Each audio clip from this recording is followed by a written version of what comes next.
Bonjour. Le premier principe sur l'énergie, c'est qu'elle a besoin de se déplacer, de couler, de circuler.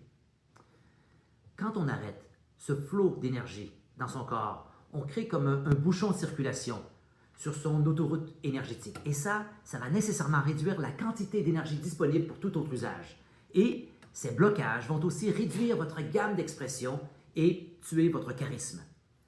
Ici, je veux définir les blocages d'énergie, parler de leurs causes et effets et voir comment on peut les éliminer.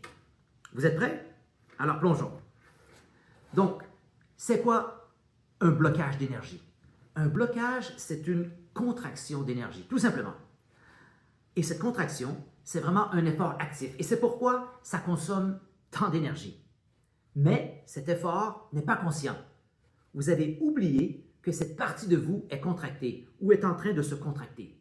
Comme par exemple, quand vos épaules sont tendues vers le haut et que vous ne vous rendez même pas compte jusqu'à ce que quelqu'un vous le fasse remarquer. Et alors, vous les descendez et vous vous détendez. Peut-être dur à croire, mais la même chose se produit au niveau énergétique. Parfois, il peut y avoir une contraction musculaire, mais pas toujours. Et parfois, vous pouvez la sentir, cette contraction, si vous faites attention. Mais la plupart du temps, vous ne sentez rien. Et cette contraction empêche votre énergie intérieure de couler, comme une barrière, un barrage qui arrête le courant de la rivière, laissant l'eau stagnante et créant un marécage. La même chose se produit avec votre énergie, mes amis.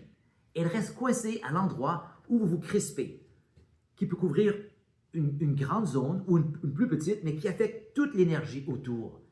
Comme un trou noir, si je peux dire. Ça dérobe votre énergie et ça va aussi affecter votre comportement, évidemment. Alors, pourquoi on bloque son énergie de cette façon? Essentiellement, un blocage est créé par un truc qu'on repousse, un truc qu'on perçoit comme négatif et on se contracte pour l'éviter. En d'autres termes, c'est une résistance inconsciente à quelque chose qu'on n'aime pas. Par exemple, votre patron vous dit un truc qui vous déplaît, mais vous ne pouvez pas lui dire d'aller se faire foutre, par exemple, n'est-ce pas? Donc, vous allez vous contrôler pour ne pas exploser et vous vous crispez et vous contractez quelque chose à l'intérieur. Et si vous faites ça sur une base régulière, c'est un blocage qui se crée. C'est comme une solidification. En passant, je ne suis pas en train de dire que vous devez péter un plomb contre votre patron, mais vous ne voulez pas du blocage non plus, n'est-ce pas? La solution, comme on le verra plus loin, c'est de faire un peu d'entretien. Ces blocages peuvent se créer n'importe où dans votre corps, comme à la gorge, au cœur, à l'estomac, ainsi de suite. Mais l'endroit le plus courant pour les blocages, c'est dans la zone pelvienne parce que, comme on l'a vu dans d'autres vidéos, plusieurs personnes ont tendance à refouler leur énergie sexuelle. Maintenant, comment est-ce que ces blocages se forment? La plupart du temps, ça commence par une pensée qui crée une émotion et qui va contracter votre énergie intérieure et parfois votre corps aussi. Et ce processus contamine votre respiration qui s'arrêtera ou deviendra superficielle. Donc, d'abord, il y a résistance mentale et refoulement émotionnel, ensuite contraction énergétique et enfin, avec la répétition, un bouchon énergétique. Ce processus ne commence pas toujours par la pensée, mais tout blocage au niveau mental va automatiquement en créer un dans le corps et l'énergie. Si par exemple vous pensez que ce que vous ressentez est mal, ça va nécessairement affecter votre énergie. Quelles sont les principales causes de ces blocages énergétiques? Je vais vous en donner deux ici, le refoulement émotionnel et les traumatismes de l'enfance. On a déjà parlé du refoulement. Par exemple, vous êtes fâché contre votre patron, donc un mouvement émotionnel se crée, mais l'énergie ne peut pas couler comme elle a besoin parce que vous la bloquez à quelque part, comme par exemple au niveau de la gorge ou du cœur.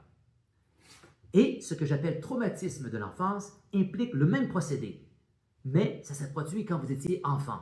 Honnêtement, la plupart de nos blocages se sont formés pendant cette période de notre vie. Et ce n'est pas difficile à comprendre la cause de ces blocages. Quand quelqu'un est sur le point de vous frapper, par exemple, vous vous contractez pour amortir le coup. Et les animaux qui ont peur ont la même réaction de contraction. En d'autres termes, on apprend d'une façon inconsciente à se défendre, à se refermer pendant les premières années de sa vie. C'était le meilleur moyen qu'on connaissait à l'époque. On n'avait pas d'autre façon de se protéger et on n'avait pas beaucoup de connaissance sur le monde non plus. Donc, c'est ce qu'on a trouvé. C'était notre mécanisme de défense et c'était efficace à l'époque. Mais le problème, c'est que vous vous accrochez toujours à cette façon de faire, même si vous avez de bien meilleurs outils pour vous défendre maintenant. Laissez-moi vous donner un exemple. Si vous vous préparez à recevoir un coup de poing d'un enfant de 4 ans, vous allez vous contracter un peu, mais pas beaucoup, n'est-ce pas?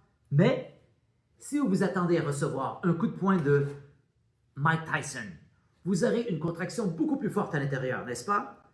Et c'est ça le problème. Nos contractions actuelles sont périmées et disproportionnées. Et rapidement, c'est quoi les conséquences de ces blocages? Manque d'énergie, fatigue, angoisse et maladie, pour ne nommer que cela. Et avant de terminer, qu'est-ce qu'on peut faire pour se débarrasser de ces blocages? D'abord, vous devez être en mesure de les repérer. Vous y arrivez en devenant plus conscient grâce à la méditation somatique, au balayage corporel et au yoga nidra, par exemple. Vous pouvez aussi essayer de suivre vos émotions négatives. Demandez-vous, quel sentiment est-ce que je suis en train d'éviter à cause d'une raison interne ou externe? Et ça pourrait vous mener à un certain endroit dans votre corps. Intégrer vos émotions avec un journal personnel ou un thérapeute peut aussi être une excellente façon de faire de l'entretien énergétique. Ensuite, vous devez utiliser des outils d'expansion comme la respiration ou des exercices énergétiques. Écoutez, je vais devoir faire une autre vidéo pour expliquer tout ça. Un autre aspect dont j'aimerais parler plus tard, c'est la manière dont ces blocages peuvent être détectés par le langage corporel. Bon, voici mon mot de la fin. Ne voyez pas un blocage comme un obstacle, mais plutôt comme un outil ou un signe. Il s'agit seulement de la façon dont votre corps communique avec vous. Mais êtes-vous à l'écoute? Merci pour votre attention et à bientôt.